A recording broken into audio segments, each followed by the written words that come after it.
जी हाँ दोस्तों, good morning. तो सबसे पहले मैं अपने विद्वान साथियों को, विषय बहनों को, प्रिय विद्यार्थी गणों को, सभी प्रियजनों को जितेंद्र क्लासेस की तरफ से और मैं अपनी तरफ से बहुत बहुत हार्दिक अभिनंदन एवं वंदन करता हूँ।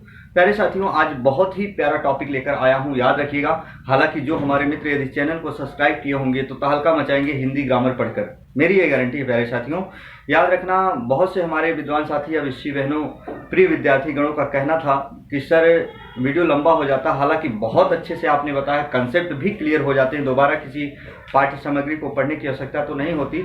लेकिन हर एक टॉपिक पर यदि बिंदु बना देते, हर एक टॉपिक पर यदि आप वीडियो भी बना देते तो मजा आ जाता। याद रखना, कुछ हमारे प्रिय विद्यार्थीगण या विषय बहनों का कहना यह भी था कि सर कभी कभी एग्जाम देने जाते हैं तो एग्जाम में जब प्रश्न देकर आते हैं तो प्रश्न कई प्रकार से पूछ लिए जाते हैं। हालांकि प्रश्न आए भी हैं, आज हम कंसेप्ट और भी क्लियर करेंगे। प्यारे साथियों, याद रखना, जेन्युइन चीज़ों पर बात करता हूं, इधर उधर घुमा फिरा कर बातें नहीं करता हूं, आप लोग जानते हो। और जेन्युइन चीज़ों को यदि आप पढ़कर जाओगे, जो उचित चीज़ें होती हैं, जो बार बार कॉम्पिटेटिव एग्जाम की तैयारियां करने वाले विद्यार्थीगण सदैव जानते होंगे कि एग्जाम में क्या चीज़ें आती क्या नहीं। फालतू चीज़ें तो कतई नहीं पढ़ना है, कभी भी नहीं पढ़ना है, याद रखना। तो आइए जरा, आज हम कुछ बिंदु लेकर आए हैं, खास कोई बिंदु नहीं है, लेकिन थोड़ा थोड़ा बिंदु, थोड़ा थोड़ा एक एक जो महीन पहलू के प्रश्न होते हैं उसी को आज हम कंसेप्ट वाइज पढ़ेंगे। जरा देखिए एग्जाम में क्या क्या प्रश्न पूछे जाते हैं। हालांकि शुरू से बिंदु होगा, जरा देखिए प्यारे साथियों, आया है क्या, जरा देखो। उच्चारण की दृष्टि से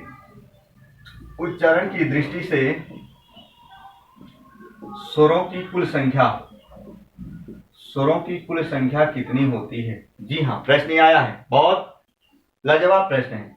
उच्चारण की दृष्टि से स्वरों की जो संख्या होती है प्यारे साथियों, वो कितनी होती है? 10 होती है। याद रखना, पॉइंट करके हम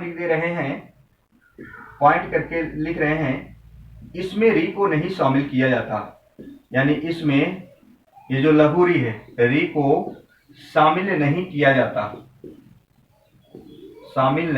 जाता, हाँ, री को शामिल नहीं किया जाता, याद रखना। लेकिन यदि एग्जाम में प्रश्न ये आ जाए, याद रखना, ऐसे ही हिंदी वर्णमाला में स्वरों की संख्या इतना ही दे दे, स्वरों की संख्या पूछ ली जाए, सिर्फ प्रश्न ऐसे रहे, तो जवाब आपका क्या होना चाहिए प्यारे साथियों? 11 होना चाहिए। यदि प्रश्न ये पूछ लिया जाए, जरा देखो, परंपरागत स्वरों की जो संख्या होती है, परंपरागत स्वरों की संख्या कितनी होती है? याद रखिएगा, कितनी होती है? 13 होती है।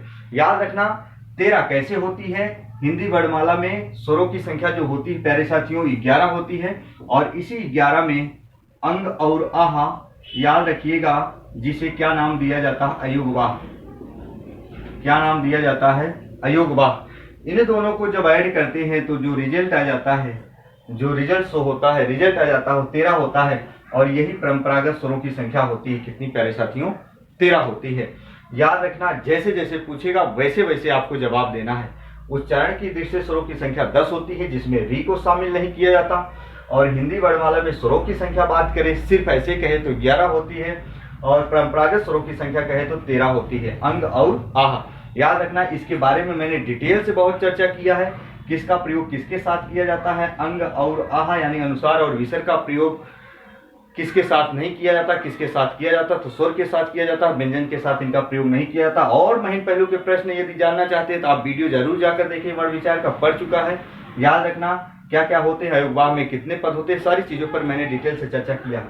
याद रखना, ऐसे हिंदी वर्णमाला में वर्णों की संख्या क्या होती है? कुल 52 होती है। याद रखना, जैसे हम कहें, मेरे साथियों ये प्रश्न देखो, ऐसे प्रश्न आ जाए, हिंदी वर्णमाला में कुल वर्णों की संख्या, क्या कुल वर्णों की जो संख्या होती है, कुल वर्णों की संख्या कितनी होती है? 52। लेकिन इनको भी अलग अलग भागों में डिवाइड किया गया है। एक होता है लेखन के आधार पर, एक होता है उच्चारण के आधार पर। तो पॉइंट करके यहाँ लिख दे रहा हूं, सभी विद्यार्थीगण ध्यान दे। जैसे एग्जाम में पूछा जाए, जी हाँ, अगर पूछा जाए उच्चारण के आधार पर, जी हाँ, उच्चारण के आधार पर उच्चारण के आधार पर यदि पूछा जाए वर्णों की संख्या जो होती है, जी हाँ, वो कितनी होती है? 47 होती है। लेकिन यदि हम कहें, याद रखना, लेखन के आधार पर, दूसरा पॉइंट बहुत इंपॉर्टेंट है, जरा देखो, लेखन के आधार पर कहें, जी हाँ, लेखन के आधार पर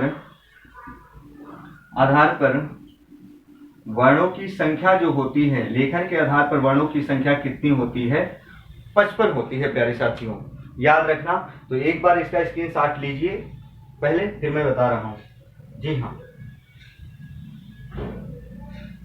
प्रश्न जैसे आए वैसे आपको जवाब देना है। सभी विद्यार्थी का ध्यान से सुनना। और मैं एक बार बता दे रहा हूं, व्यंजन के बारे में भी हम चर्चा कर रहे हैं, और ये पूरा का पूरा बिंदु वर्ण विचार में पढ़ा है, बहुत अच्छे से पढ़ा है प्यारे साथियों। हर पाठ्य सामग्री में वैसी चीजें नहीं आपको मिल सकती, तो एक बार जरूर देखने का प्रयास करना। तो एग्जाम देने से पहले याद रखना, पढ़कर जरूर आपको जाना है। जरा देखो, हम व्यंजन के बारे में भी कुछ आपसी वार्तालाप कर लेते हैं। ना देखो, बहुत इंपॉर्टेंट बिंदु पर आज चर्चा हो रही है। जी हाँ, क्या होता है, जरा देखो, हम व्यंजन के बारे में यदि चर्चा करें, व्यंजन के बारे में यदि चर्चा करें तो सबसे पहले याद रखना, बहुत अच्छी बात बता रहा हूं, जो हमारे स्पर्शी जिसका नाम क्या होता है? वर्गीय व्यंजन। स्पर्शी या जो वर्गीय व्यंजन होते हैं, इनकी संख्या कितनी होती है? 25 होती है। लेकिन यदि कहे मूल व्यंजनों की संख्या, मूल व्यंजनों की जो संख्या होती है, जी हाँ विद्यार्थी का जरा ध्यान दे, कितनी होती है? 33 होती है। जी हाँ, जरा एक चीज और याद रखना, अंतस्थ जो व्यंजन होते हैं, बहुत ही प्यारा टॉपिक, अंतस्थ जो व्यंजन होते हैं, इनकी जो संख्या होती है वो 4 होती है। लेकिन हम कहें जो ऊष्म व्यंजन, ऊष्म जिसका नाम क्या होता है? दूसरा संघर्षी, ऊष्म या संघर्षी जो व्यंजन होते हैं, इनकी भी संख्या कितनी होती है दोस्तों? 4 होती है। फिर याद रखना, क्या होता है?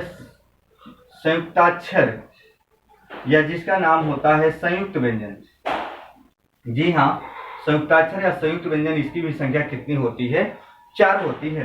फिर ऐसे क्या होता है? ताड़नजात, ताड़नजात होता है, जिसका दूसरा नाम उच्छिप्त या क्या होता है? द्विगुणित, क्या होता है? द्विगुणित व्यंजन।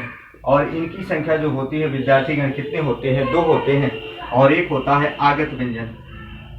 आगत व्यंजन होता है, आगत व्यंजन की संख्या कितनी होती है?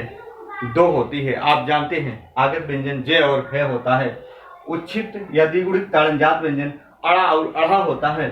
हमारे संयुक्ताक्षर या संयुक्त व्यंजन 4 होते हैं। छात्रा ज्ञास्रा होते हैं।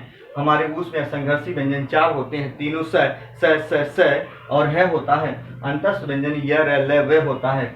मूल व्यंजन की संख्या 35 और स्पर्शी व्यंजनों की संख्या कितनी होती विद्यार्थीगण? 25 होते हैं।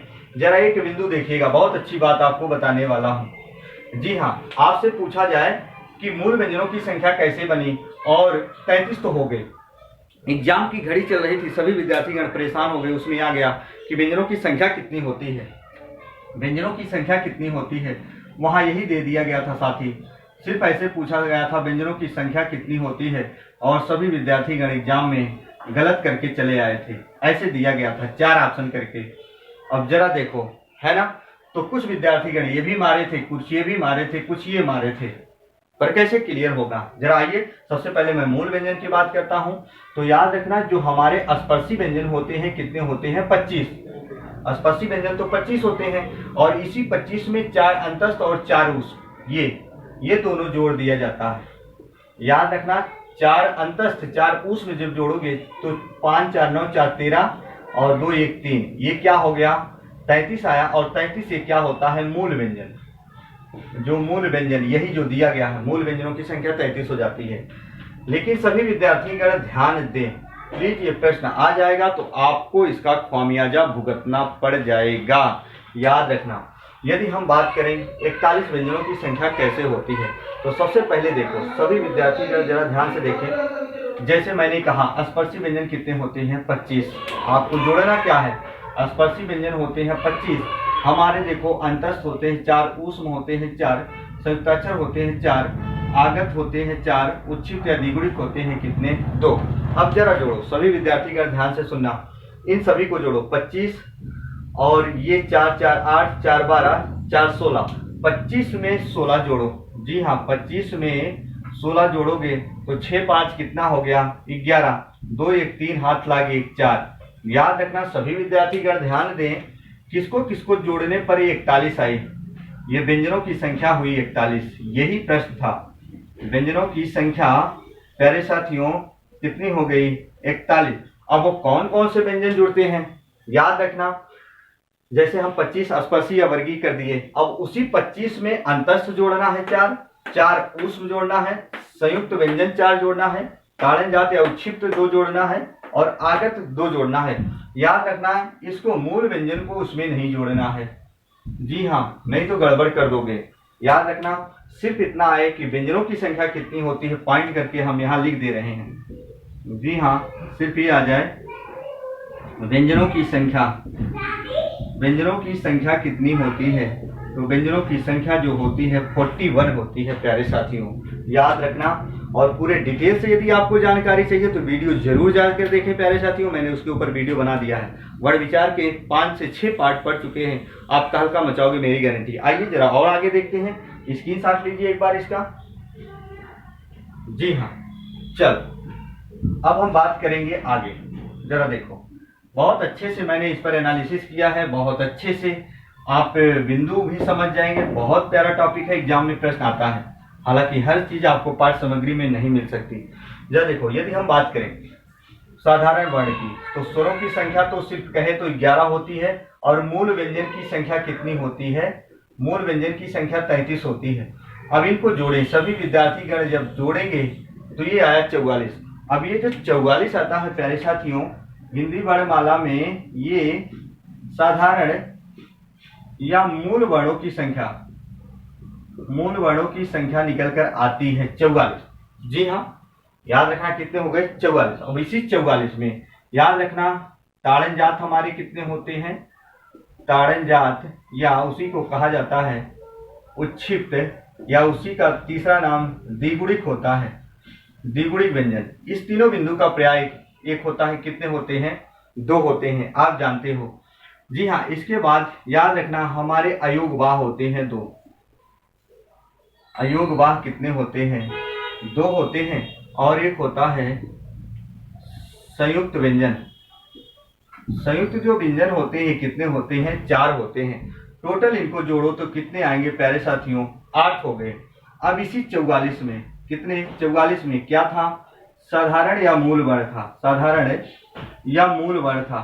जी हाँ, साधारण या मूल वर्णों में 44 में यही 8 जोड़ोगे तो 8 4 12 के 2 4 1 5 कितने आ गए वर्ण हो गए। हिंदी वर्णमाला में कुल वर्णों की संख्या, कुल वर्णों की जो संख्या होती है विद्यार्थीगण जरा ध्यान दें, कुल वर्णों की संख्या कितनी होती है 52। अब याद रखना हमारे विदेशी वर्ण कितने होते हैं, जरा देखो हिंदी वर्णमाला में विदेशी वर्णों की संख्या, विदेशी वर्णों की जो संख्या होती है वो कितनी होती है 4। और कौन कौन विदेशी वर्णों में भाग लेते हैं, क जय और क्या होते हैं फे। याद रखना क जय और फे होते हैं, और एक होता है प्यारे साथियों आगत स्वर होता है, या विदेशी भाषा का स्वर कहा जाता है। इनसे बना शब्द क जय फे से, याद रखना इसके साथ नुक्ता चिन्ह का प्रयोग हुआ है, इनसे बना शब्द अरबी या फारसी भाषा का शब्द कहलाता है। विदेशी वर्णों की संख्या टोटल ये 4 होती है, और इसी 52 में 4 जोड़ोगे क्या ये विदेशी वर्ण। जरा देखो क्या दोस्तों विदेशी वर्ण, तो 4 2 6 और ये हो गए 56। 56 क्या आ गए हिंदी वर्णमाला में मानक वर्णों की संख्या, मानक वर्णों की संख्या कितनी होती है प्यारे साथियों, तो 56 होती है। जी हाँ, इसका भी स्क्रीनशॉट लीजिए। जी हाँ, तो याद रखना सभी विद्यार्थीगण ध्यान दें, वीडियो को यदि आप बहुत अच्छे से देखना चाहते हैं तो वीडियो आपके यहाँ तक पहुँच चुकी है, आप बेशक ना पढ़े हों, पर याद रखना वही विद्यार्थीगण पढ़ सकते हैं जो चैनल को यदि सब्सक्राइब किए होंगे, नोटिफिकेशन आप तक जरूर पहुँचता होगा। सभी विद्यार्थीगण पाठ पढ़ चुका है तो पढ़ सकते हैं। तो आज की हमारी कक्षा यहीं तक थी विद्यार्थीगण, तब तक के लिए जय हिंद जय भारत।